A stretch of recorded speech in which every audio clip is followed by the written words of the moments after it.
Hello everyone and welcome to this webinar, How to Earn Marks in AFM. My name is Richa Chakraborty and I am an Education Support Manager at ACCA. Our session today is designed to support your preparation for the Advanced Financial Management paper, and I am very pleased to be joined by our expert tutor, Pete Woolley. Morning everybody. I hope you're well, and I hope the preparations for the AFM exam are going well for you. Welcome to today's session, a truly global event. I'm privileged to be sitting here talking to you today. The purpose of this session is essentially to help you to prepare for the September sitting of the exam. There are a few changes this sitting that I want to talk through with you. First of all, nothing to worry about, all good news for the September sitting. What we're then going to do is have a look at an approach to take to this exam and the questions within this exam to maximise your marks. Because as you're well aware by now, some of the technical material in AFM is really quite tough. And to get a perfect answer would be very, very difficult. But we're not in the world of needing a perfect answer. We're in the world of needing a good enough answer. So we're going to be having a look at the difference between a perfect answer and a good enough answer and how we get over the line. We're then going to have a look at how the markers mark your work. And at the end of the day, the exam is a communication exercise with the marker. So everything that we can do to try and make things easier for the marker to allocate his marks is all to the good. And we'll be focusing there on what points to hit. And the thing I want to particularly focus on here today is actually the wordy type parts of the questions, which often get completely ignored by students when they're preparing for this exam. And it's usually the words that get people through the interpretation side of things, particularly from the September sitting onwards, because one of the changes we're going to be having a look at is the fact that we have some numerical help for us, which reduces the pressure on some of the numbers. That's the Black-Scholes option pricing model calculator, which we'll have a look at a video on that shortly. But then also the introduction of 20 marks worth of professional skills, which for any of you that may have attempted the SBL paper so far, you will already be familiar with those professional skills by and large. And we're going to be having a look at the why and the how they're being brought into this exam, but essentially it's good news for us as far as this sitting is concerned. So we're going to start off by looking at a short video from the examinations team on the Black-Scholes option pricing model calculator.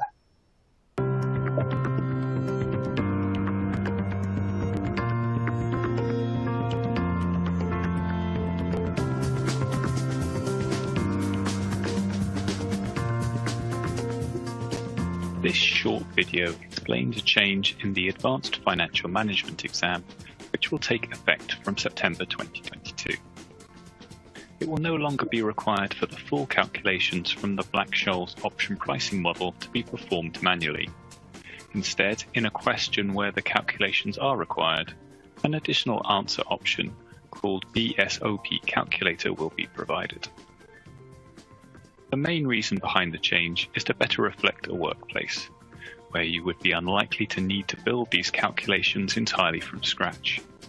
It is also recognised that doing these calculations in a spreadsheet under exam pressure is quite difficult, so the decision has been made to provide this calculator.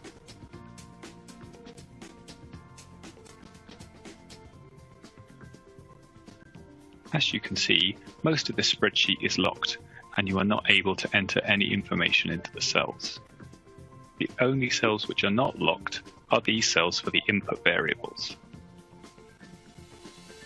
These are the cells in which you will enter values for the variables using information from the scenario. The inputs for the asset value and the exercise price can be entered as full values, in thousands, or millions. This may depend on personal preference or how the information is presented in the question. Here, I will input the figures from this question in millions.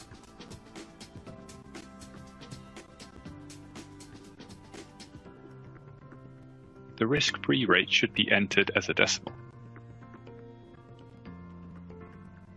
The time period should be in years, and the volatility figure as a decimal. The 6 output values given are consistent with what can be seen in online Black-Scholes option pricing model calculators. But to fully address the requirement, you will want to know the figure in row 9 or 10. The values for both a call option and a put option are given. Based on your understanding of the question scenario, you should identify whether the option being considered is a call or a put option. It may be a good idea to do this in the word processing answer space. If relevant to the question, as in this example, it is also a good idea to use the word processing answer space to explain where the asset value figure has come from. The BSOP calculator answer space will be sent for marking, so you do not need to copy the outputs into any other answer space. Although it will remain possible for you to do the full Black-Scholes calculations in the other spreadsheet answer space, please do not do this, as it will use up valuable time and there won't be any marks available for the calculations. Marks will only be available for correctly identifying the input variables and for recognizing which of the call and put values is relevant for the situation. BSOP calculator will only be provided in questions where it will be needed, not in every question. So if the calculator is provided to you in the exam, you will know that it should be used. So if you are taking an advanced financial management exam in or after the September 2022 session, please ensure that you are familiar with the BSOP calculator and how you should use it in the exam.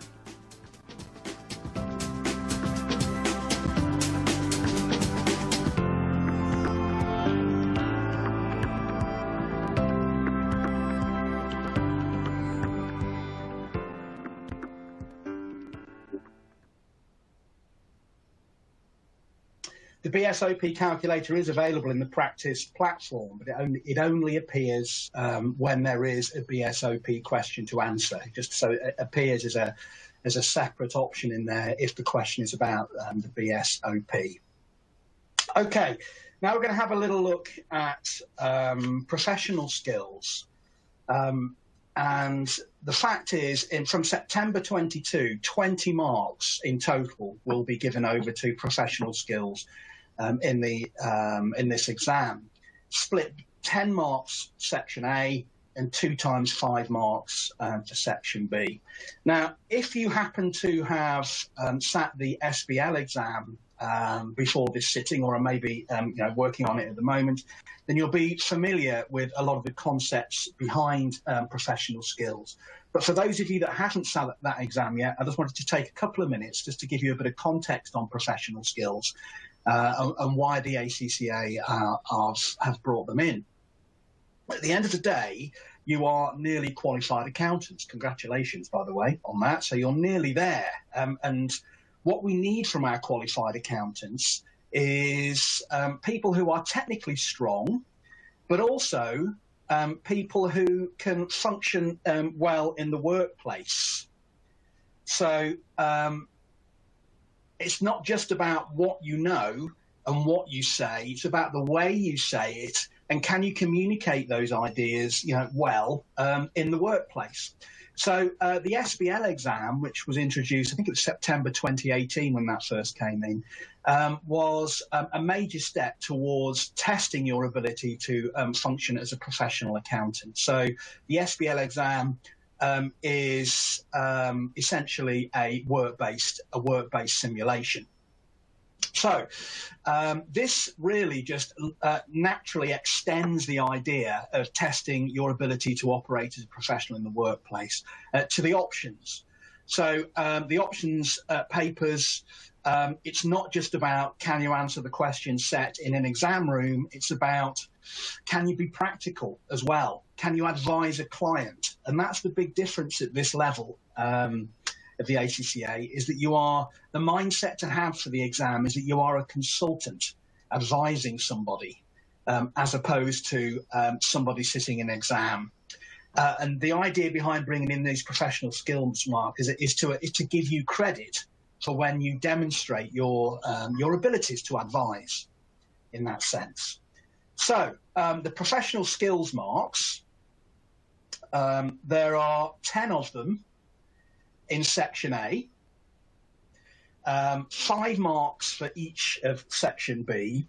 And this is a really important point, that what you shouldn't be getting into as far as practicing your questions in your own time is you should not be taking a checklist approach to professional skills and saying, right, I've got a tick there for skepticism, I've got a tick there for communication. It's marked holistically, and you should view it as a holistic exercise. Fundamentally, what I mean by that is that basically, if you put an answer together that you would be happy with at work, as in it's concise, it's insightful, it communicates well to the audience, it helps the client in their problem situation clearly, it's practical, then you will be getting the professional skills marks. The skills themselves are broken down into, there's 4 of them. Communication. The communication skills is looking at whether or not you can get ideas across to your audience. So does your style of communication reflect who you're talking to? If you're talking to a human resources director, for example, then they may not be familiar with the details of what NPV is and how it works. So you'd need to explain those concepts. Are you clear and concise in what you say? Is what you say compelling? It doesn't internally contradict itself. Are you sensitive, maybe? So if you're basing your calculations on somebody else's assumptions, and you think, actually, I'm not sure this assumption is particularly realistic in these circumstances, can you communicate that fact in a professional manner without just sort of offending the person that you're speaking to? So that's communication skills.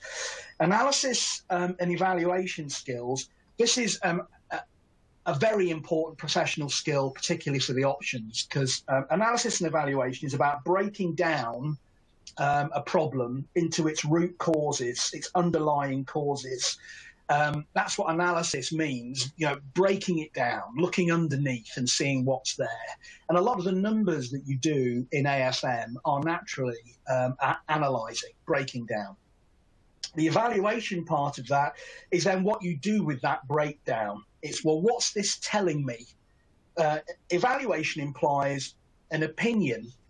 My evaluation is this. This is what I think this means. So you need to think there, where does this lead to? What are the implications of what I'm saying here?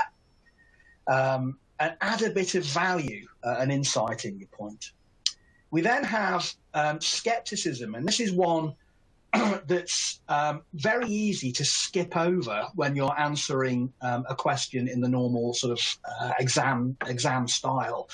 So you might be given a list of assumptions, let's say, for an investment appraisal calculation. And one of the assumptions might be, let's say, for example, 30% year-on-year growth indefinitely in this industry. Well, if that's an assumption that you're asked to make, then, okay, we go with that and we do the numbers based on that assumption. But there is now credit going for suggesting that 30% year-on-year indefinitely. I don't know many, if any, industries that grow at that rate indefinitely. So you might challenge that type of an assumption. And it's only a comment, really. That's all it is, saying, here's the numbers based on the assumptions that you've given me. We might just want to make sure that we're feeling comfortable that 30% year-on-year is actually achievable. And then you've demonstrated skepticism. So it's about being practical with the calculations that you've been asked to do. And in a similar vein, in many ways, commercial acumen, this is practical business common sense. So when you're making recommendations and suggestions, Are those suggestions grounded in reality? Is it something that is relevant in these particular circumstances? Does it make practical business common sense? So, for example, not that you would ever be asked this particular question in an AFM exam, but if you were asked, what should we do to get rid of the rubbish in the office at the end of the day? You could say, put it on a rocket and send it to the moon. That would get rid of the rubbish, but it's just not practical. So although we can't argue technically, well, that would work. It would get rid of the rubbish. However, it's practically a nonsense. So commercial acumen would say, well, in practice, what would you do? Put it in the bin, and that's your commercial acumen. So practical business common sense. So it's a good thing, these professional skills being brought in now. I appreciate that change is often, it's a worry for people. Of course it is. But what it means, and I realise that I'm probably stating the obvious to a bunch of AFM students here, but what it means is that there are only now 80 technical marks to aim for in the exam. The exam is the same period of time, same length in that sense, but the technical marks are now only 80 rather than 100. There is also headroom with the professional skills marks, and what I mean by that is that you don't need to do the professional skills perfectly to get full marks in them. So you need to do a reasonably good job to get a high mark, but we're not talking perfection here. All you really need to do is produce answers that you'd be proud of at work, that, as we said at the start today, are insightful, are concise, reflective of the audience, develop the ideas and sort of say, where does this lead to?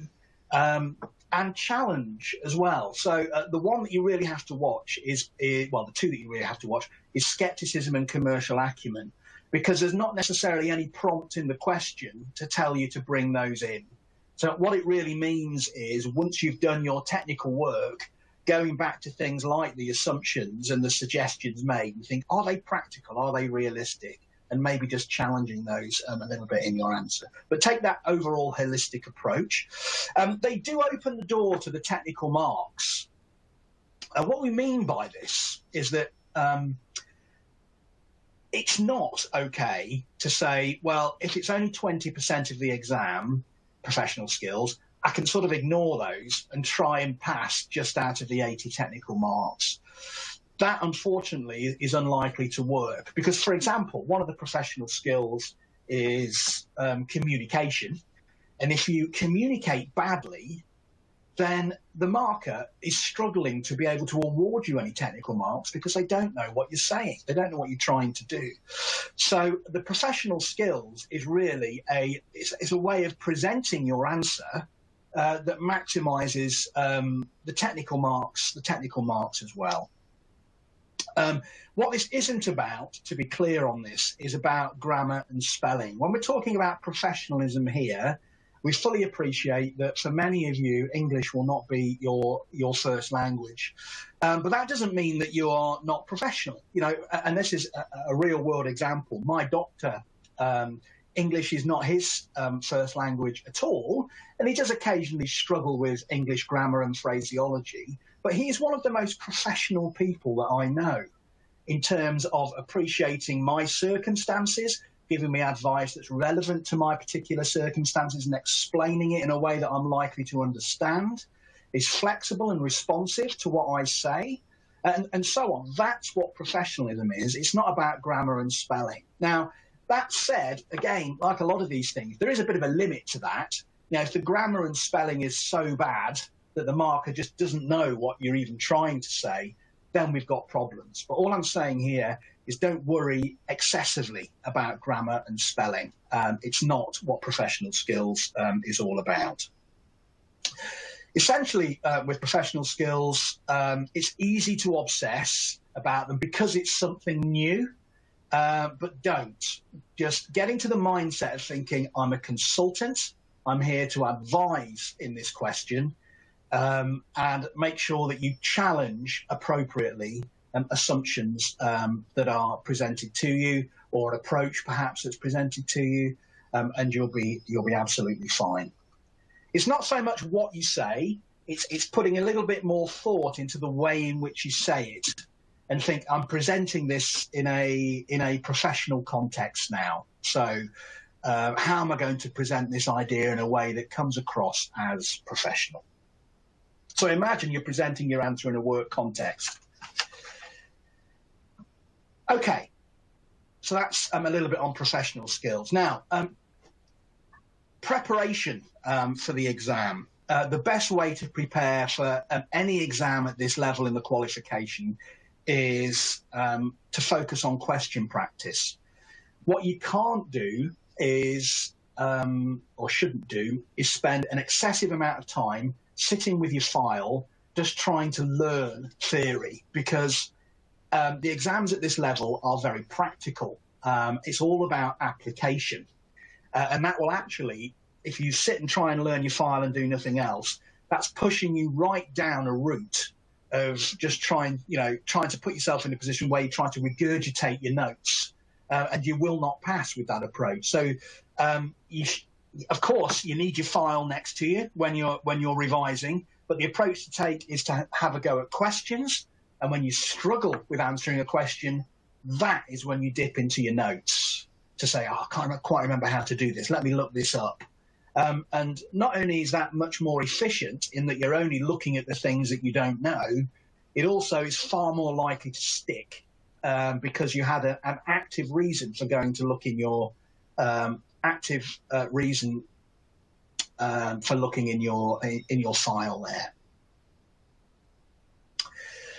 So focus on question practice. Now, people worry that they have a day job and that they struggle for time. So what lots of people try and do is read through questions, think, what would I do here?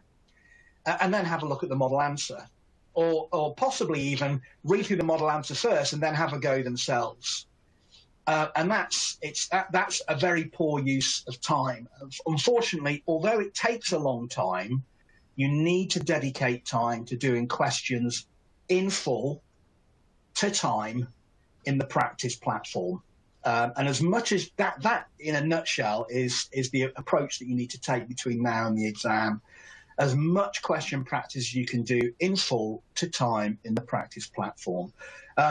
Before, of course, we get to the exam day, you should be focusing on areas that you struggle with to improve on those areas.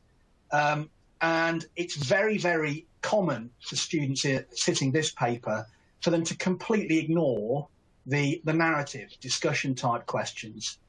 I can understand the temptation to do this because, if you've got some numbers to do, you can get stuck in, have a go at those numbers, compare your answer to the model answer. It's relatively straightforward to mark, because you've got something you can get your teeth stuck into there.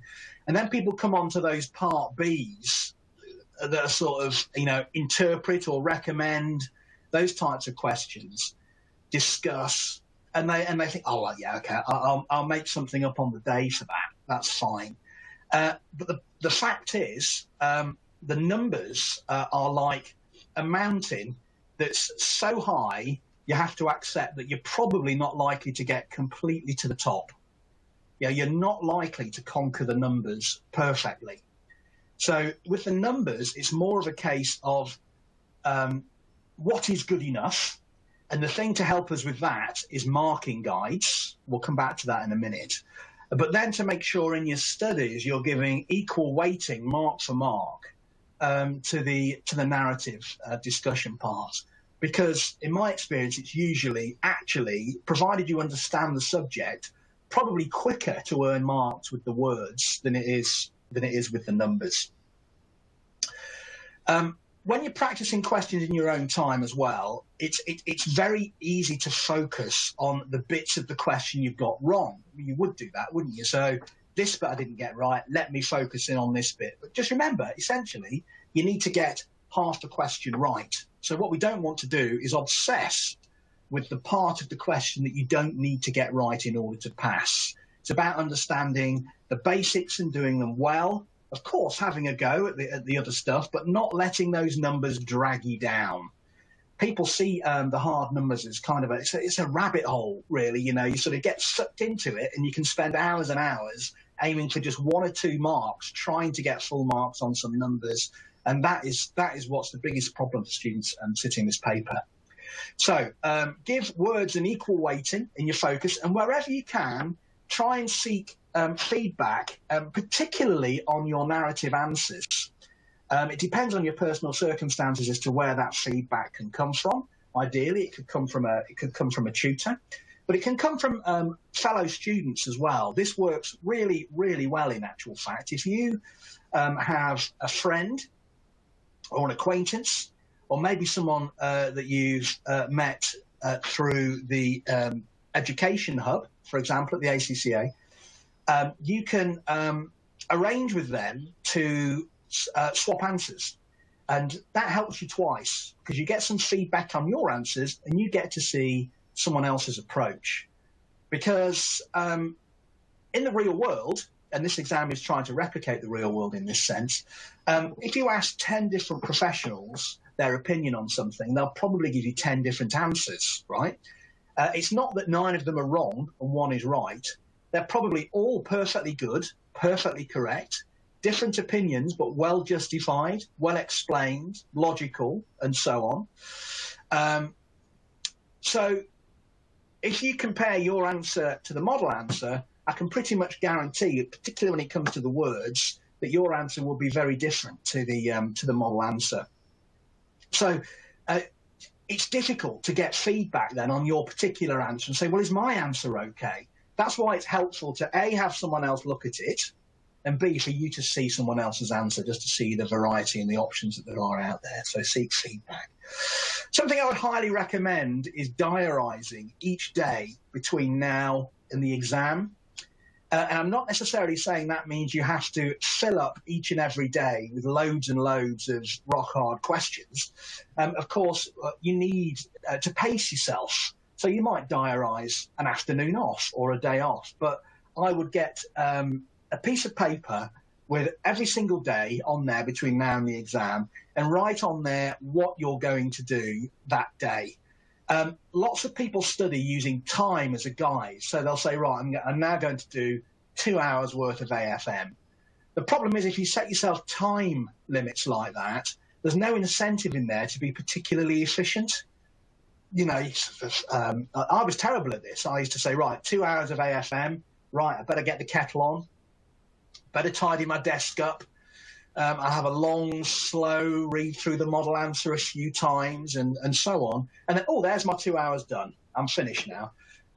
Whereas if you set yourself volume-related targets and say, right, on this day, I'm going to do this question, and this question, when those questions are done, they're done. So, there's an incentive then to get through the material. And it also means that by the time you get to the exam, you will guarantee that you will have got through the things that you need to get through by that point. And try and front load your work as much as possible. What I mean by that is, imagine you're a marathon runner. You might be, I don't know, but imagine you're a marathon runner. That the day before the big race, the last thing that you want to do is run a marathon. The day before you run a marathon for real. Long distance runners will tell you that actually your effort should be tapering down towards the real exam, not increasing. The last thing that you want to be doing the day before the real exam is loads and loads of rock-hard questions, because those questions are never going to get asked the following day. They're going to be different questions, and all you're going to do is depress yourself, because as we said, the numbers are difficult to do perfectly. So try and do as much work up front as you can, and try and work towards taking the pressure off in the day or two before the real exam. The day before, I would focus on the big picture. Don't do too much. Think, how does all this fit together? And make sure I'm clear on my strategy for the day, for the exam, and then try my best to get a good night's sleep would be my recommendation. Now, what I mean by strategy for the day, first of all, when you go in, make sure that you are clear in your mind whether you're going to start off with a section A or a section B. I would say, in my experience, most people benefit by doing section A first.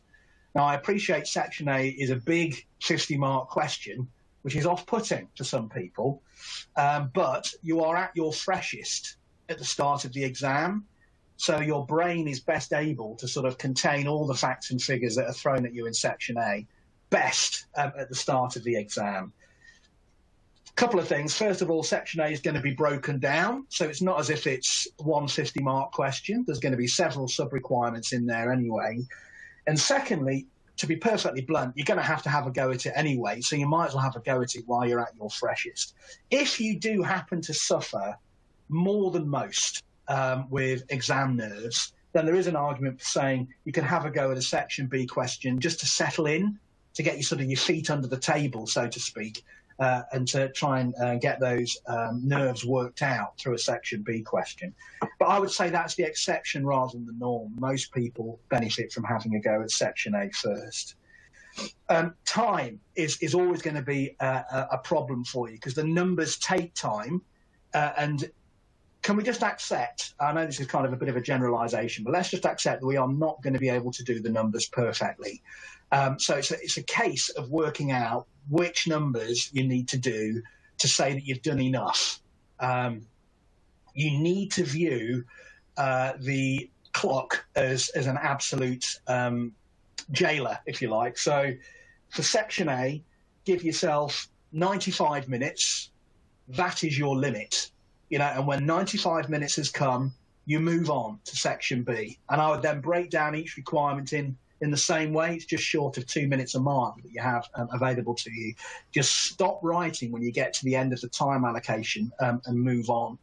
I understand the temptation to not do that. We've all been there where we've been struggling with a question and the time's been chewed up, and now you're 3/4 of the way through the question and you've time-wise, and you've finally worked out what's required. So you don't want to let go of that, and you keep going and you let yourself overrun, thinking, well, I'm earning marks now, this is fine. It's not fine because you're just taking time off other questions. Just move on. You can always come back if you have any spare time later on, but that's often very unlikely. So view that clock as a compulsory deadline. Do not let yourself drown in the numbers. Remember, we need to get the numbers more than half right, is what we're really aiming for. And once we've got to that point, then it's time to move on.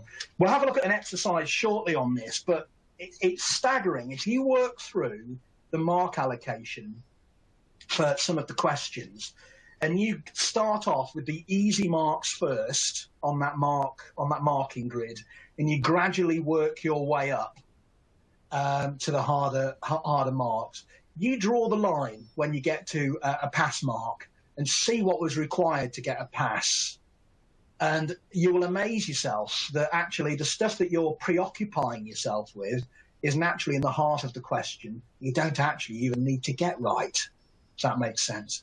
So don't let yourself drown in those numbers. Okay, so the mindset for this exam. You are a consultant. You're not a student sitting in an exam. You're advising somebody. And this is where the professional skills come in. You're advising on a particular problem, this particular problem. This client doesn't want to hear generic lists. They don't want to hear what the possibilities might be somewhere else.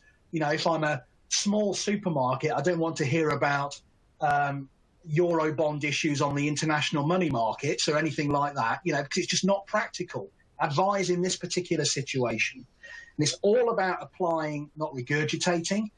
Just imagine if you're a client and you ask your financial advisor or your doctor or any professional, you ask them for help, and what they start doing is regurgitating back a textbook. You'll probably think to yourself, this person's done a very good job at learning a textbook, but not particularly helping me. So it's all about apply, don't regurgitate. And remember those professional skills. Communication skills, be concise but complete, explain terms to non-finance professionals, analysis and evaluation, break things down, which you will naturally be doing, certainly with the numbers side of things through your workings. But evaluation is, so what is this telling me? An evaluation question is not a calculate or an identify, it's in more depth than that. So where does this lead to? Give an opinion. What does this mean? That's what evaluation means. Skepticism, that particularly applies to assumptions that you're asked to make or proposed courses of action that management are considering making, applying skepticism to those. Are growth rates realistic? Is anything obviously missing that we should consider here? And commercial acumen, be practical. Would this idea work in reality? Are your suggestions realistic? Is the client being realistic in what they're suggesting is done? Okay, presentation. Now, presentation, you have to think that markers here, they spend a long time marking hundreds and thousands of scripts. Anything that we can do to make the presentation easier to mark will automatically increase our mark allocation. So a few points on presentation. First of all, the use of headings, and this particularly relates to the more narrative style questions. Always use headings in your exam. Those headings should ideally come from the question. The question is often asked in a way that lends itself to the answer being broken down. So it might say, what are the advantages and the disadvantages here? In which case you've got the headings, advantages and disadvantages. If you use those words out of the question for your headings, that makes sure you answer the question set. It also is likely to reflect the marking guide and the way the marking guide is written. So it makes it easier for the marker to award marks. Now, if you can't use the question, because the question just says something like, advise what to do in these circumstances or something like that, then you need to come up with your own headings. And they can either come from a model or just common sense. But whatever you do, break down those narrative answers wherever you can. Use workings. I appreciate the marker can see your spreadsheet, but you often have to make things clear. Don't sort of lose workings in great big long formulas on a spreadsheet. Break it down in workings so that the marker can see what you've done. It's kind of, I'm conscious of sort of a risk return kind of sort of analogy here with AFM, but not putting workings down is kind of high risk, really, because if you do all the numbers right, then you might well be okay. However, if you do anything wrong and there's no workings, you're going to get zero.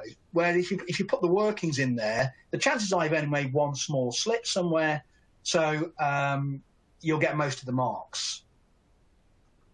So use workings. Now, when it comes to writing your narrative points,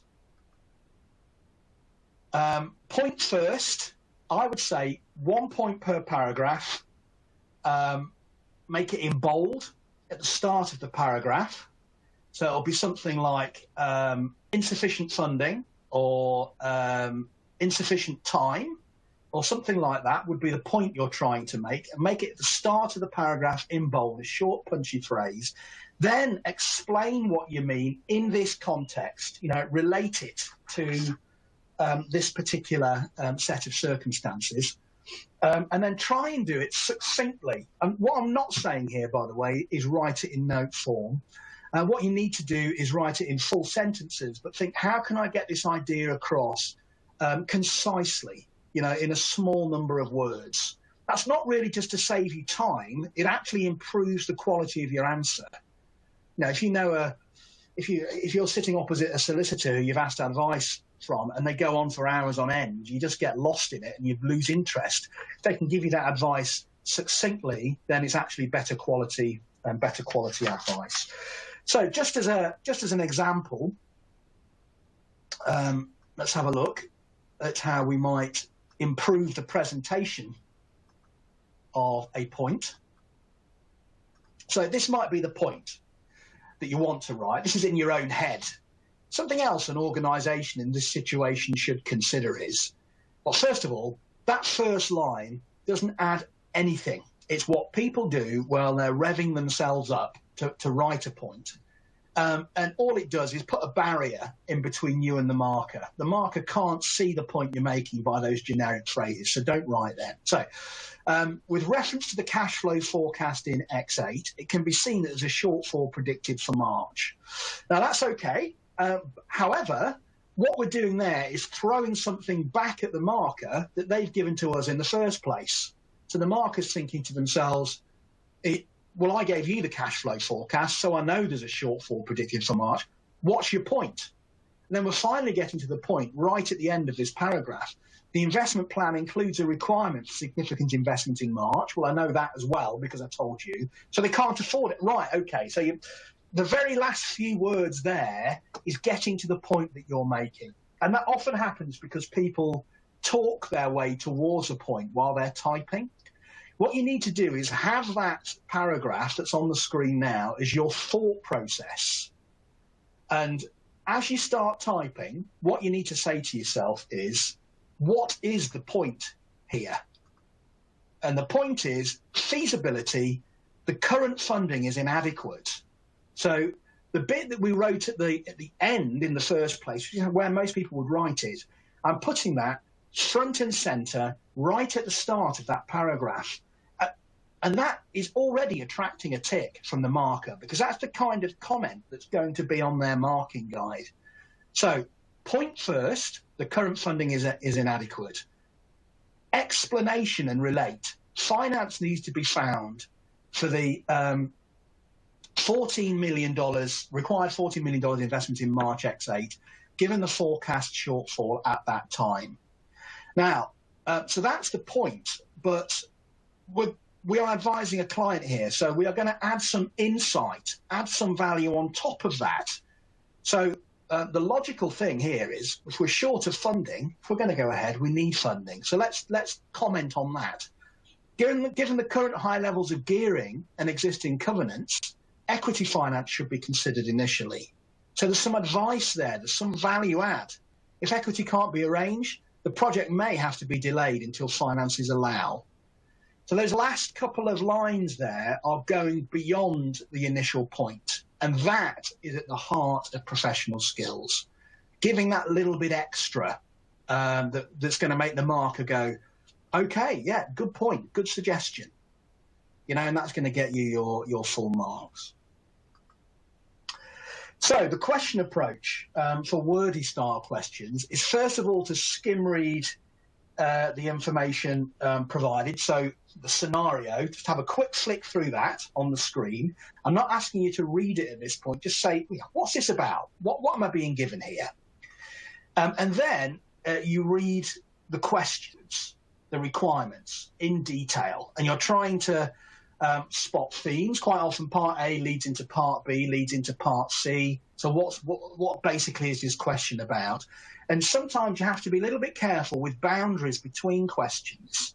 You know, part A might be a calculation, part B might be an interpretation. You don't want to put the interpretation in your part A answer. So spot those boundaries as well as you read through the questions. In terms of how much to write, this exam is not all about volume. It's about making the right points and advising a client well.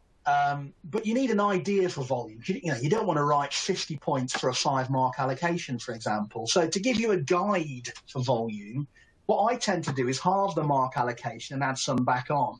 So if it's a 10-mark question, half of 10 is 5, add a bit on, 7.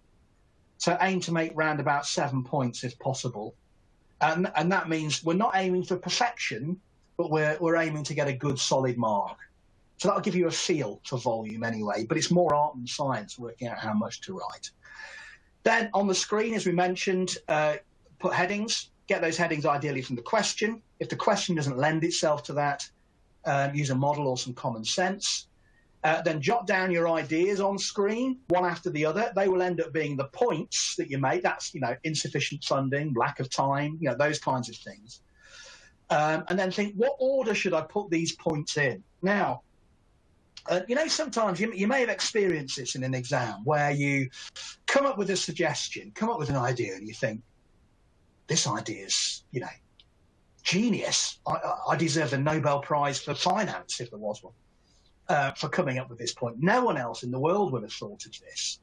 Now, that might well be a genius point, but if you write that first, the marker thinks to themselves, whoa, that's out there. That's not what I expected to hear, first off. And they worry then that you've misunderstood. So what you need to do is write the boring, basic answer to the question, first of all. So the basic points, get those down first. You can come back to those points of genius a little bit later on. But, for the moment, basic points. So you might do a bit of cut and paste and change the order. And then you simply flesh them out. You explain and relate, bring in the evidence wherever you can from the scenario, and then develop the point. So do something with it, add that value, add that bit of insight. Ask yourself, have I been professional here? Remember the professional skills, communication, have I been concise and clear? Analysis and evaluation, have I done something with the points that I'm making? And have I applied skepticism and commercial acumen? Have I looked at the assumptions and suggestions and talked about whether or not they are practical in these circumstances? And then, when you've got to your time limit, move on. Now, on the numbers sides of things, I would skim read the information provided once again, and then set up your pro forma on the spreadsheet.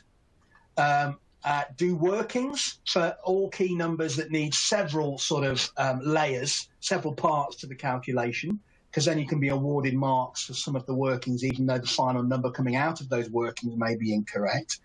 And this is the key one. Start with the easy numbers first. It's natural for people to do the following. They read through the numbers and think, yeah, can do that. Yeah, I can deal with that. That's fine. Oh, this bit here, this bit looks hard. And this is where you roll your sleeves up and think, how am I going to deal with this? What do I have to do here? Right, does that sound familiar? That's what most people would do.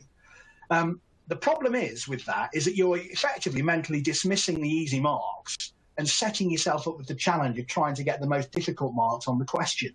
180 degrees the wrong way round. Easy marks, deal with those first. So, if you know if it's clear what the discount rate is, put those discount factors in first, or put the discount rate into your calculation ready to do an NPV. If there's easy numbers like initial investment cost, put that in. Do those first and work your way up. And as I said earlier, we'll have a look at a marking guide shortly, but you'll see that they earn plenty of credit, those easy marks. And as you work your way up through the easy numbers, you hit a pass mark often before people think they're going to.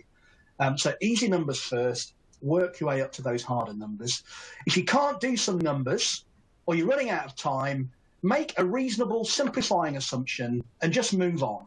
You're not going to get marks for the wrong numbers, but using those numbers in the right way later, you are going to get follow-on marks for.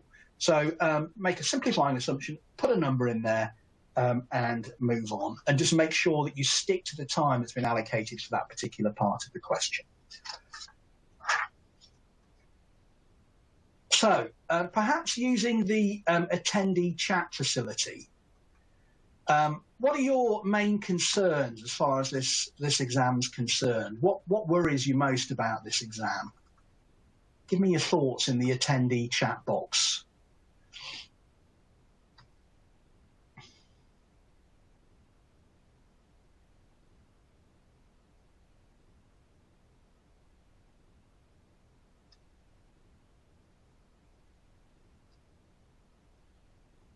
Any ideas? Yeah, time management, Tricia, absolutely, and it's the same. Yeah, as I was just about to say, it's the same for most people. That one, Tricia. And the key to time management is seeing the clock as your jailer. When you get to the limit, just stop and move on.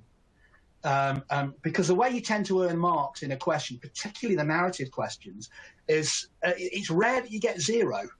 It's also rare you get full marks, but you get good answers and bad answers, not right and wrong. So what you absolutely don't want to do is to run out of time so you don't even get those easy marks. So stick to time using the clock. The paper being too technical, it is a very technical paper, and as we said at the start, getting 100% is unlikely because it is so technical. It's about appreciating that at the start and saying, I do not need to climb to the top of that ridiculously high mountain, which is the numbers. I just need to get high enough, right?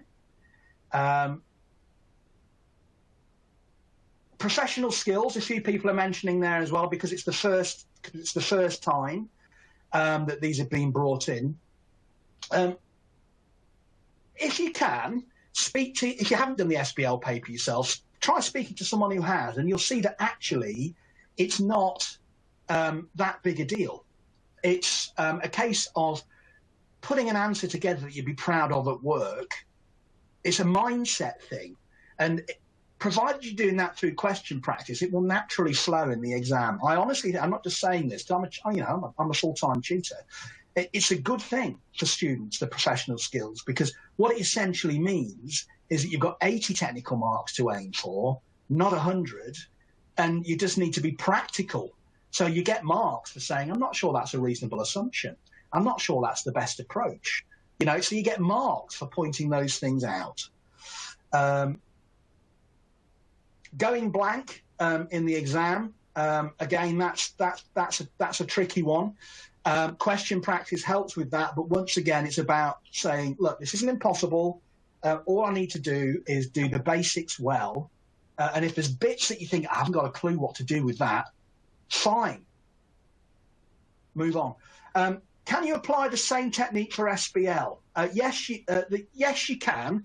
The only difference with professional skills with SBL is that for each particular requirement in SBL, you're given a particular professional skill that you're focusing on for that particular requirement. That doesn't happen in the options papers. It is marked genuinely holistically. But apart from that, the approach to take is pretty much the same. Knowing what the marker is looking for in terms of professional skills for each question, what I would do is when you've drafted your answer out, mentally flick through the professional skills, so communication, analysis and evaluation, skepticism and commercial acumen are those last two are the ones that people are likely to skip over. So just say when you come to the end, is there some challenges or something is something I can challenge here in a tactful way or query, and then I think you'll then be fine. I would assume 1 mark per point, but don't aim for full marks. Is the way to think about volume there. Don't worry, we're going to have another question and answer session a little bit later on, but I'm not surprised to see those points there. The two main concerns are timing and the professional skills.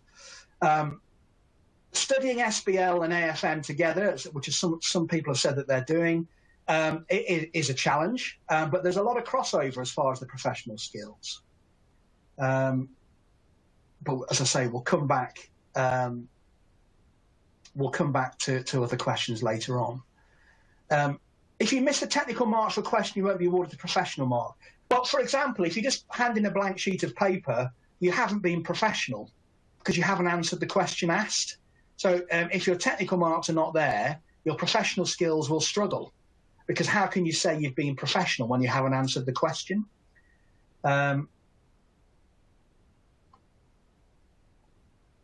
Report answer format for question 1, very likely, yes.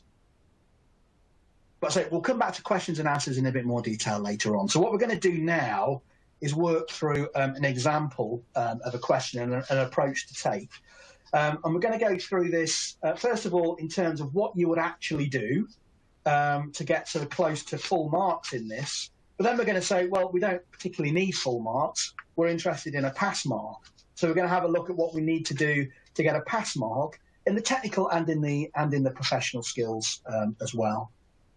So what we're going to be looking at is from the specimen exam for September, the question 2, which is essentially a net present value type calculation. So it's Colvin is the question we're going to be having a look at. So 25 marks for this section B. You'll be given exhibits down the left-hand side, and you've got your response options: word processor, spreadsheet. If Black Skulls was relevant to this particular question, which as it turns out it's not,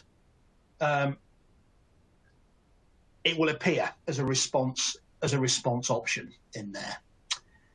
So we have the exhibits there. These are the questions that we're going to be having a look at. For 14 marks, evaluate the suitability of the investment appraisal in Canvia.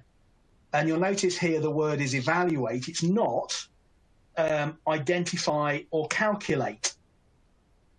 So what does that mean? Evaluate is more than just calculate. It involves a calculation, but then it also involves, importantly, some words. So is it suitable? It's more than just here's the calculation. That's part of trying to work out if it's suitable. But there's scope there for talking about words as well. Is it an appropriate thing for this type of business to be doing?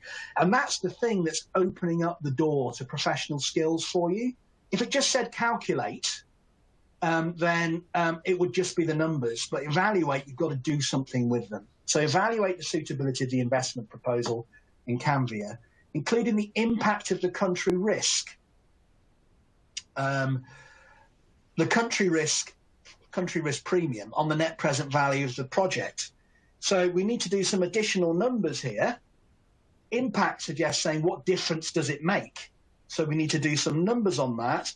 And then again, maybe a little bit of a discussion on that difference. And then for part B, for 6 marks, discuss the validity of the chief executive's reasons for adjusting the discount rate. So we're going to focus our attention there on those reasons and see whether or not those are justifiable practically. Do they make sense? And a discussion there means in sort of, a bit of pros and cons, a bit of in some ways they do, in other ways they don't, on balance. This is what I think. And then as you can see, the professional skills marks are given in one lump for the question. So it's not broken down by skill. It's all those skills are awarded for the quality of your answer. Okay, so we need to just spend a little bit of time reading through the question so we can see what we're up against. So Calvin Co. is based in the Eurozone region. It was established 10 years ago to manufacture competition standard bicycles for professional road races. So they're a manufacturing business. They've got non-current assets, factories. When the company obtained a listing 5 years ago, so it's listed. So it has shareholders it has to keep happy. It has a ready source of finance through the stock exchange that it's listed on. The founder retained a small minority shareholding. So the founder's still a shareholder there, but only a minority. The remaining shares are held by a number of institutional investors. So those institutional investors need to be kept happy year on year.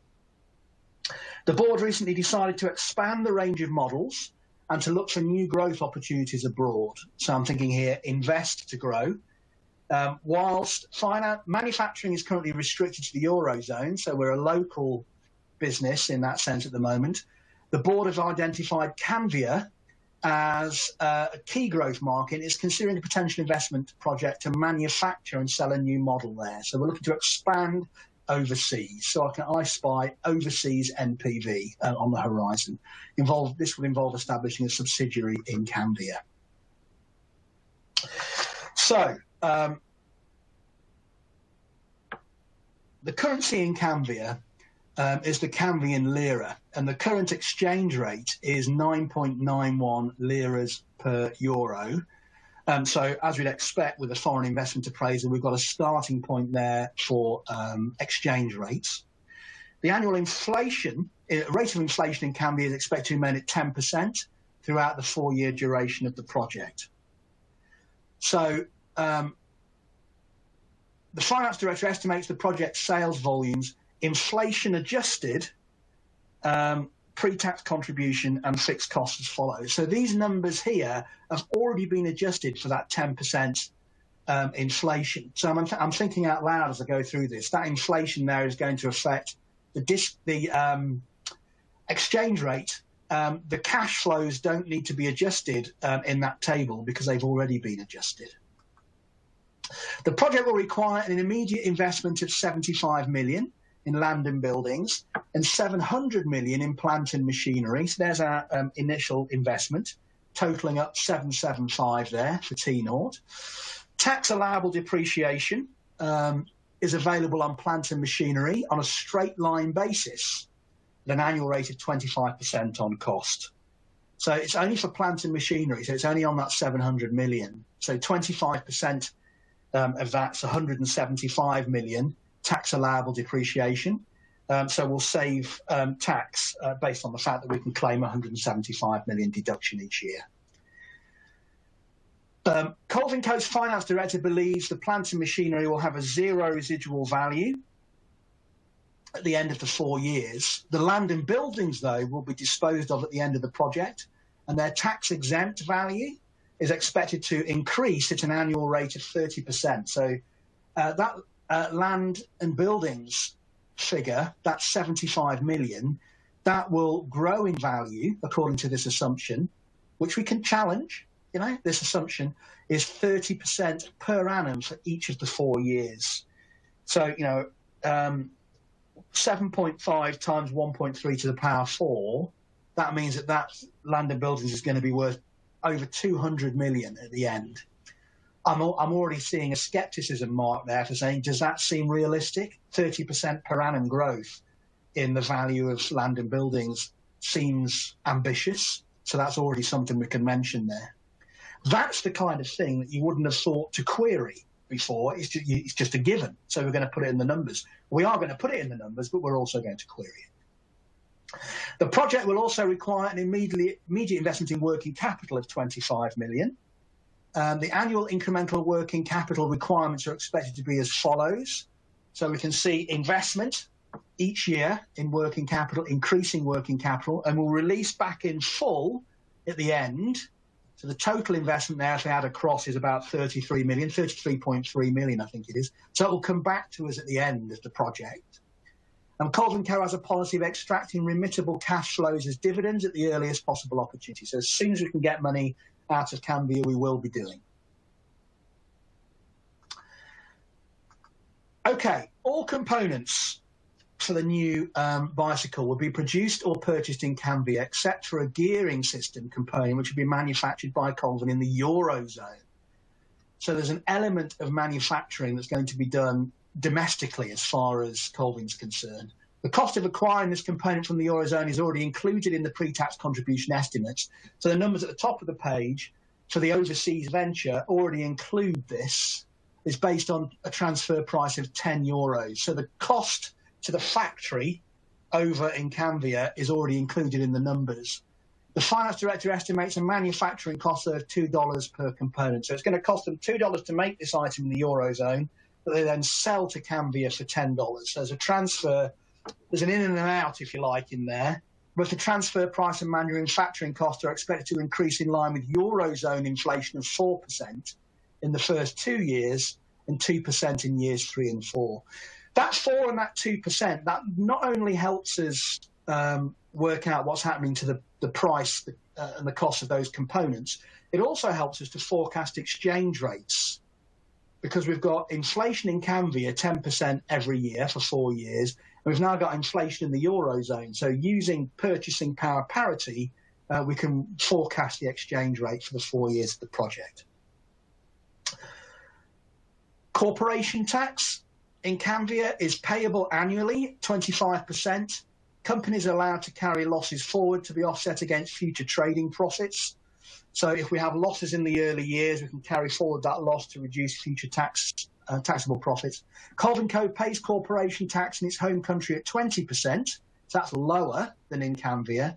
Taxes are payable in both countries in the year the liability is incurred, and there's a bilateral tax treaty in place which permits the offset of overseas tax against any domestic tax liability incurred on overseas earnings. So the fact we're paying more tax in Canvia than we're paying domestically, and we have an offset, that potentially makes life a bit easier for our calculations. What that means is we won't have to pay any more tax on stuff that we bring back into the Eurozone from Canvia. Okay, nearly there. The board proposes financing the project with a mix of equity and debt in such a way that the existing capital structure remains unchanged. For the purposes of this project, the Chief Executive believes Colvin Co.'s weighted average cost of capital of 13% should be adjusted to include a country risk premium on the basis that Canvia is a developing economy and appears to be economically less stable than the Eurozone countries. Well, we're nearly there. Actually, don't worry. She made this decision after consulting a country risk index, which compares the standard deviation of market returns in various countries. So we've got a cost of capital. All I need to get from that paragraph really is we've got a cost of capital of 13%, but we're saying it should be adjusted for Canvia-specific matters. Additional factors taken into consideration includes foreign exchange risk, the fact that there has been frequent changes in government and hence economic policies in Canvia. They all sound specific to Canvia to me. You've therefore been asked to use a discount rate of 16% to appraise this investment project. So again, this gives us an opportunity. There's a door here for professional skills because we've been told to use 16%. Fine, we will do. We have also been asked to look at the impact of the country risk premium, so we can rework the numbers at 13% and have a look at the impact that extra 3% makes. And there's an in here for professional skills, which says, well, is it appropriate to use 16%? What do we think? Is that the right thing to do? And we'll come back to that a little bit later on. So we've got 16% that's been apparently adjusted for Canvia. 13% is our regular weighted average cost of capital.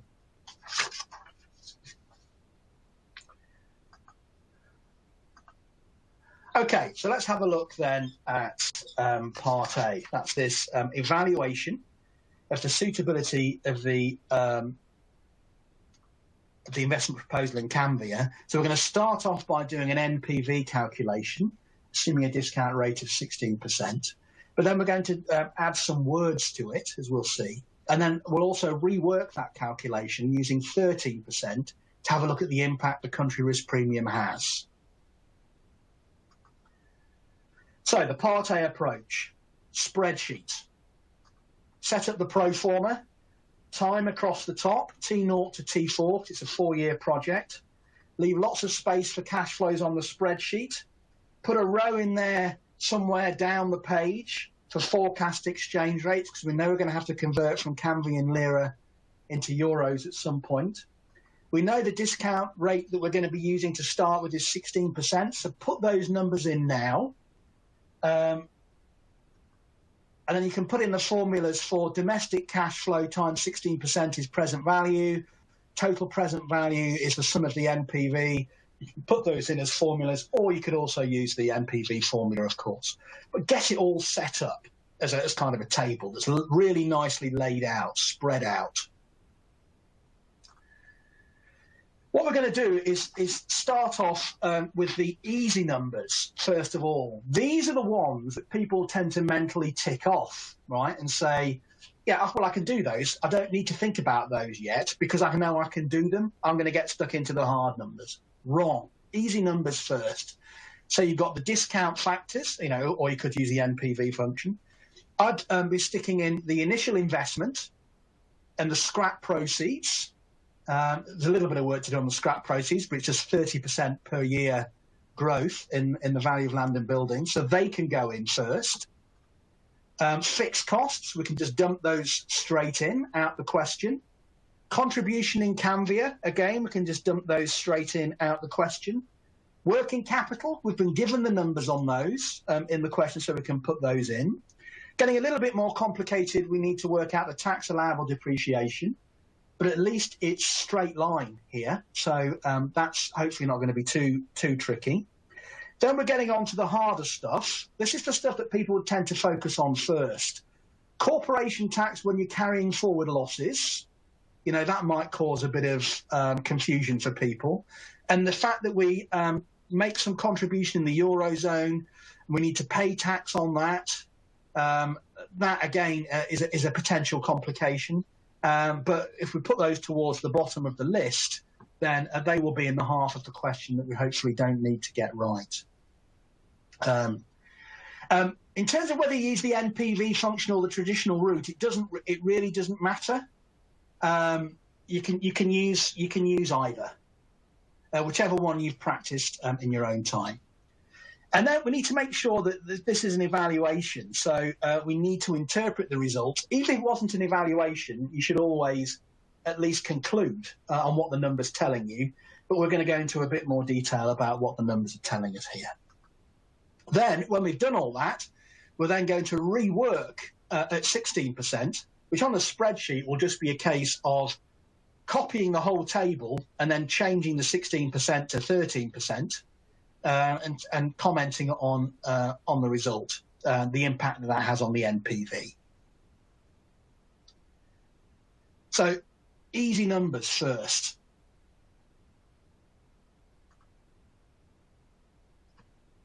So we would put those in the order that we've said, and you know, this is what you would end up with. So we've got the contribution, the fixed cost figures brought down from the question, tax allowable depreciation. As we said, was 25% on that 700, so that's 175 each year. As you can see, you do get a tax loss early on. So in year one, you get a 25.6 million tax loss, which all we've done with that is carry that across into year two. So in year two, we have taxable profits of 33.6. Deduct the 25.6 at that point to give us the taxable profit of only 8 in year two. So that's how we deal with the tax loss, which I appreciate is fiddly, but like I say, provided you have done the easy numbers first, yeah, I would do, in terms of the calculation, wherever you've got workings, and we're going to get onto the workings that we're going to do in a minute, I would always reference across those workings. Just put it in the narrative description. So we can then work out our taxation based at 25% on the taxable profits, having adjusted for that loss carried forward. And then add back the loss carried forward and the tax allowable depreciation because they aren't cash flows. That gets us to our cash flows after tax. Working capital, we can virtually just pull down from the question. Is there an assumption that fixed costs are incremental? Absolutely. Here I would say there's nothing in particular in the question that tells you that, but you could write that as an assumption. And there's good professional skills going there, Salmina, for saying that I'm assuming these are incremental. That's the logical assumption to make. And we've got the initial investment cost and the scrap proceeds. Not much work to do there. The scrap proceeds of 214 there is just the initial investment of, what was it, 75 times by 1.3 to the power 4. So growing at 30% each year for 4 years. Absolutely no harm in doing that, Salmina. That will help your professional skills. It's just a case of saying somewhere in your answer, assume incremental. You could even put it in the pro forma, Salmina. Fixed costs, brackets, assumed incremental. Yeah, that would be good. Now, so we've got the cash flows there in Cambian Lira. So we now need to translate those Cambian Lira using a forecast exchange rate, which you can see here shown in working one.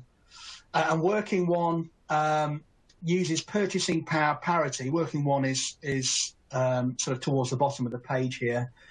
Purchasing power parity. We know that inflation is 10% in Cambia each year, and it's 4% in the Eurozone for the first 2 years, then 2% for the second 2 years. So using purchasing power parity there, we forecast the exchange rates that we can then use to translate the cash flows that we've calculated so far into euros. Now, the only other thing that we need to do is think about the fact that some of the components are made in Europe and sent to Cambia. The Cambian side of it's already been taken into account because it's already included in the Cambian lira costs. So we just need the contribution in Europe. And the contribution in Europe, again, is worked out in the working at the bottom of the screen there. That's just assuming 8 per unit, which is the 10 that we sell it to Cambia for, less our 2 cost. So 8 per unit, inflating up each year at the Eurozone inflation rate. In terms of, do you need to mention you're using purchasing power parity? I would say no. It's that one is obvious from the workings. I mean, there's no harm in saying using PPP, you know, in brackets, something like that, Mayank. But I would say that one, there's no other option here. So, yeah, exactly. I don't think it adds a massive amount. No worries at all. Okay, so we've done the calculation there, which came out, excuse me, flicking back, which came out to be a positive NPV of 2.8 million euros. Now, we're asked to evaluate, though, rather than just calculate. So here's the evaluation. So it depends critically on the discount rate that we use. When we go through using the 16%, we get a positive answer. Sorry, 13%, we get a positive answer. When we go through at 16%, we get a negative answer. So the higher rate, the rate that's been adjusted for the country, pushes the NPV from being positive to negative. So it's absolutely crucial here that we appreciate the impact that premium is having is changing the decision. That's the key point to make here in terms of the evaluation. So when you use 16%, it's coming out at negative 3.3. When you use 13, it's coming out as positive 2.8. Now, professional skills here, should we use the 13 or the 16? I would argue that all the stuff that made the finance director choose 16% is country specific, and specific risk, and this is the point, specific risk can be diversified away. We only need to provide a return for systematic risk. And the company and its shareholders will both be diversified. So any specific risk factors to do with Cambia will have already been dealt with. So, you know, in the diversification of the portfolio. So it seems more logical to use the 13%. Own figure rule, absolutely right, Yash. Yes, indeed. Now, also in terms of skepticism and commercial acumen, we can talk about something like the 30% per annum increase. That appears to be generous. You know, that's quite a high per annum consistent increase, and is pretty key to the number at the end of the day, because there's hundreds that comes out at. So I would challenge that as an assumption, which has been mentioned here. That's a critical assumption. And we're also assuming that the disposal is tax exempt. Have we got any evidence to suggest that that's the case? You know, bringing in those kind of comments is adding to your skepticism and commercial acumen all the time. That comment there, I probably wouldn't put it in the spreadsheet. I would put it in the Word sheet, and then just have the NPV calculations and workings in the spreadsheet itself. Okay. So we're talking there about some assumptions and questioning them. So in terms of what kind of a mark to aim for here, I would like to come back to the idea of starting with the easy marks first.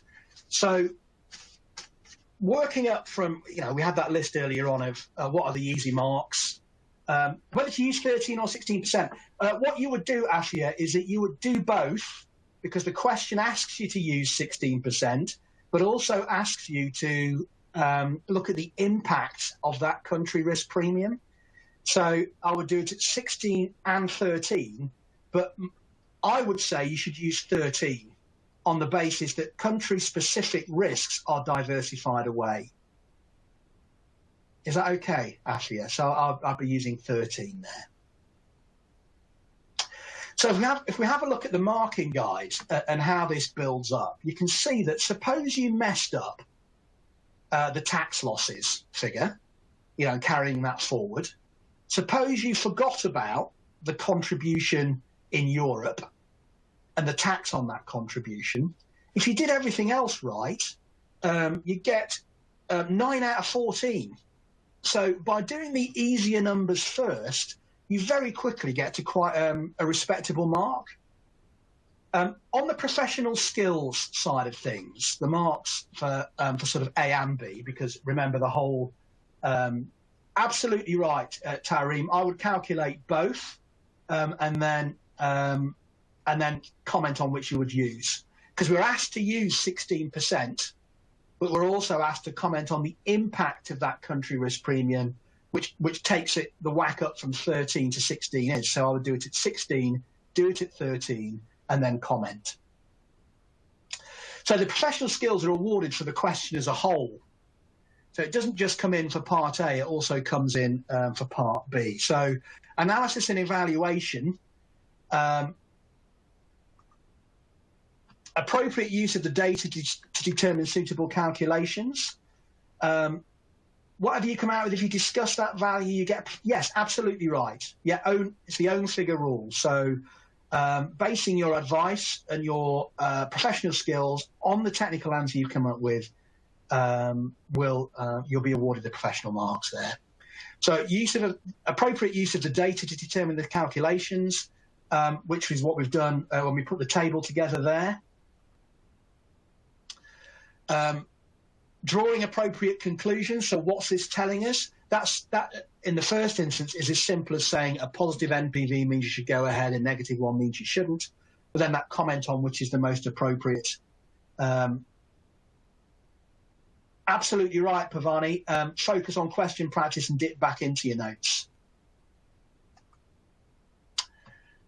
Challenging the information, evidence, and assumptions, which is what we've been doing. Is we're going through 30% year-on-year growth. Is that realistic? We've done that, so we've applied a little bit of professional skepticism there. Recommendations being practical and plausible, saying, look, I appreciate that Canvia is a different country, but practically speaking, it's a country in what will be a diversified portfolio. Again, is showing good commercial acumen there. Absolutely right, Pavani. Yes, indeed. Focus on question practice and dip into the notes when you need to.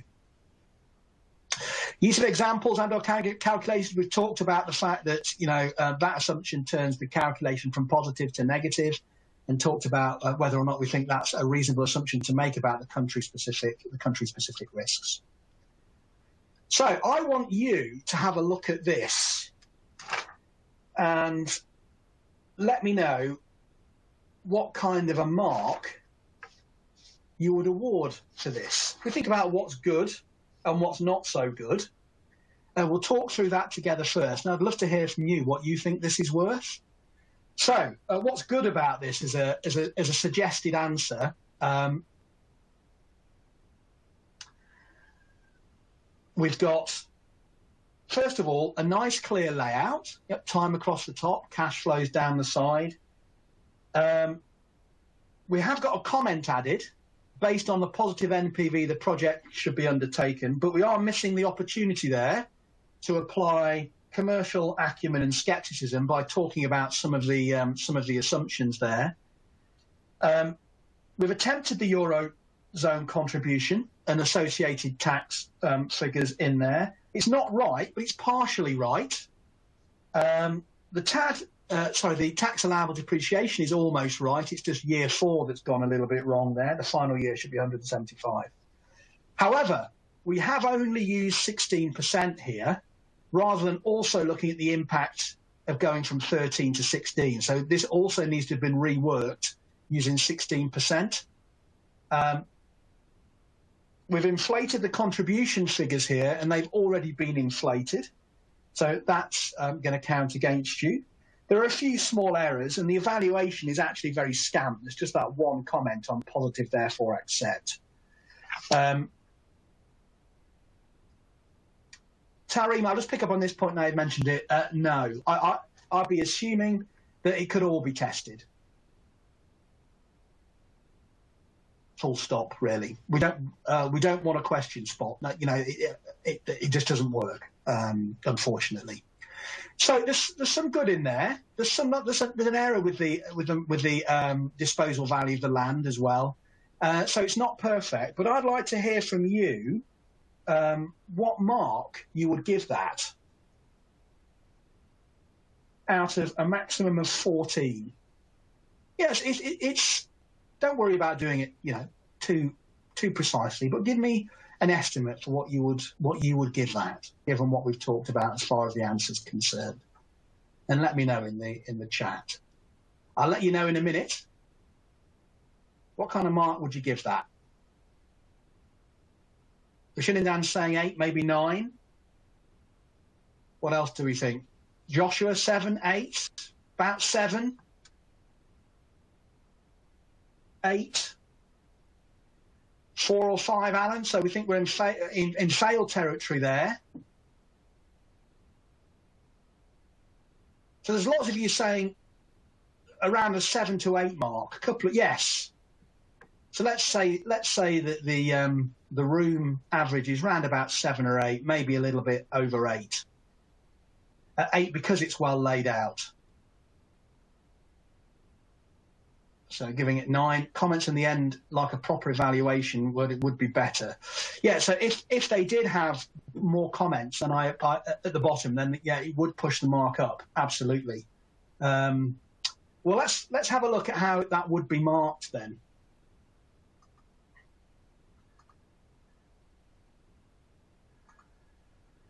So exchange rates, done those right. So 2 marks there. Tax isn't perfect, so we'll give that 1 out of 2. There's a lot in there that's right, but it's not perfectly right. Working capital, that's been done fine. Land and buildings residual value hasn't. That was a mistake, so no marks there. We've added down to give the remittable cash flows in euros, so you get a mark for doing that. They've had a go at the contributions in Europe, but not got it perfectly right. So only 1 for that. They've done the tax on the incorrect figures right, so it's the own figure rule there again. Net present value, we've only worked it out at 16%, not 16 and 13, so you get 1 mark there. And for the comment there, you perhaps get a mark because there is an element of evaluation in there, but there's nothing going above and beyond there. So you would get 14. Out of 14, you would get, I think, round about 9 for that. Where this answer is missing as it's written is in the professional skills mark. So what would you do, assuming that the answer on the left-hand side there was all that this student submitted, what would you do for part A to get some of those professional skills marks, to make it a more professional, well-rounded answer? What would you do there? Any suggestions?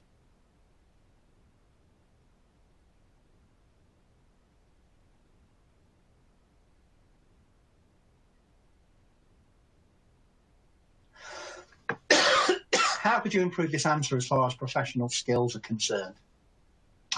Good. Assumptions. Yeah, so look at the assumptions that have gone into it and chat. That's it, guys. You're onto it. Absolutely right. No worries. Excuse me. So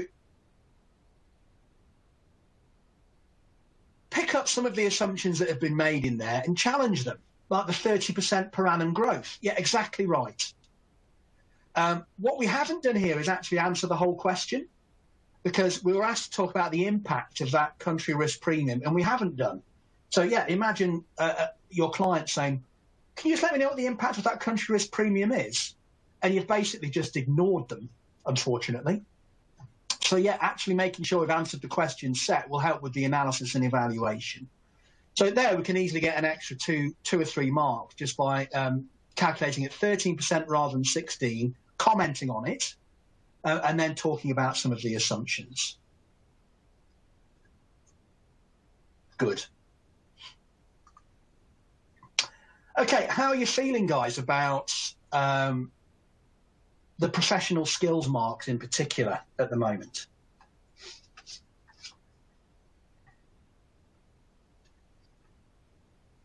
Yeah, exactly right, Salmina.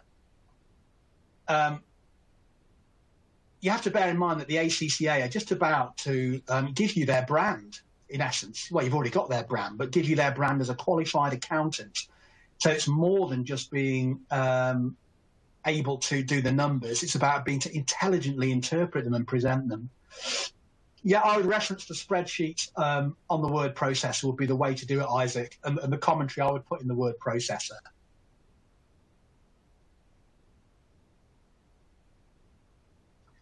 All you need to do is get yourself in the mindset of being a consultant advising a client. Absolutely. And something I hope you can see now is why the ACCA are doing this. That people that come up with technically correct answers and pass an exam, it doesn't make them a good professional necessarily. Good. Nice one, Alex. Just need to focus on a good professional answer. Good. I'm pleased to hear that. Okay, now this is just a starting point. There are other resources available to help you. We have based some of the model answers and so on here are on the Read the Mind of the Marker article, which is just recently been released, I believe, in the last day or so. So Read the Mind of the Marker will go through in more detail. You'll have it in front of you then as well as to exactly how the marker marks these things. So make sure you have a look at the Read the Mind of the Marker articles, which looks in detail at questions 1 and 2 from the specimen exam there. There is a mock you can have a go at and listen to a debrief, attend a debrief. That's available on the ACCA website. Short conclusions, I think, you can write in the spreadsheet, but just as a short one-liner, you absolutely can. But the majority of your writing, I think, should be in the Word document. Use that practice platform. And like I say, the main focus for your work now should be question practice in full to time on the practice platform. And there's plenty of other resources on the study resources section of the ACCA website to help you there as well. So closing thoughts before we get on to any final final questions, although we've covered a lot of ground with questions that have been going through, which is great there. Practice, practice, practice. The technical articles, there are a lot of them, Chris. It's a case of time, isn't it, really? I would say focusing on technical articles where you're feeling particularly uncomfortable, because the examiner tends to write those technical articles in response to common problems. Question practice is not something we get into, manager, and neither should you, in my opinion, because you will get caught out with that in terms of question spotting. Topics. So I would make sure you are as well prepared with every element of the syllabus as you can be. It's perfectly realistic to get all the professional marks, Alex, on the basis that you don't have to do the professional marks perfectly to get the full 20 marks. However, if you only get 30 technical marks, I'm struggling to see how you could have done the full, for example, the full analysis and the full evaluation if you've done less than half of the numbers. Do you know what I mean? So you need to see professional and technical as going hand in hand. So practice, practice, practice. Do not neglect the words, particularly now with those professional skills and challenging assumptions and being practical and sort of discussing how practical a client suggestions are, all earn you plenty of credit now. Professional skills, deal with them holistically. Don't get obsessed about, each individual one and saying, I need to tick the mark for that and tick the mark for that.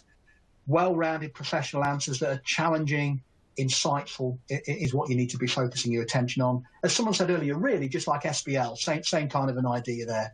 On the numbers, stick to the easy numbers first. It's remarkable. I challenge you to get a couple of questions and work up on the marking guide from the easiest points and see how far up the marking guide you have to go before you get to a pass mark. And then just look at the things that you didn't actually need to do right. And that will hopefully give you confidence that you can actually do this. And just remember, the mindset is that you are a client, you are advising a client, you're a consultant advising a client. It's about the basics done well. It's like most things in life, to be honest. It's like the basics done well. Thank you very much for your attention, guys. We're running a bit short of time, but we may have time for a few questions. No worries at all.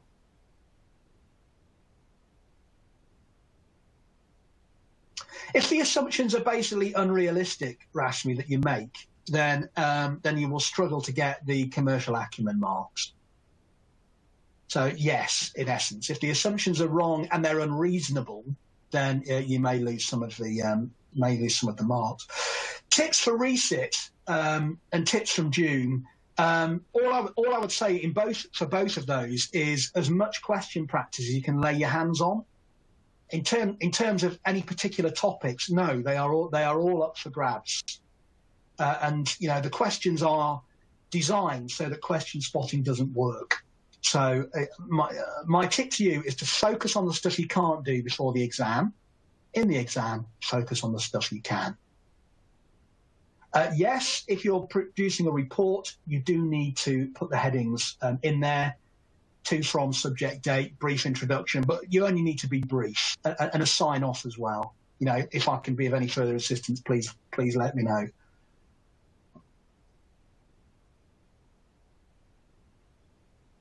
Yeah, there will be an email, I believe, going out tomorrow with links to this video. No worries, guys. Any more questions? Thank you for your participation today, guys. I was a little bit nervous that I might be speaking to a very quiet room, but you're clearly nice and vocal, which is fantastic. I really appreciate that. And your input today has really, really helped. It will focus on the AFM syllabus. So if it's not in the syllabus, it won't be in this exam. So it focuses on this exam. Thank you, guys. I'm glad it was useful. All the very best for the exam in September.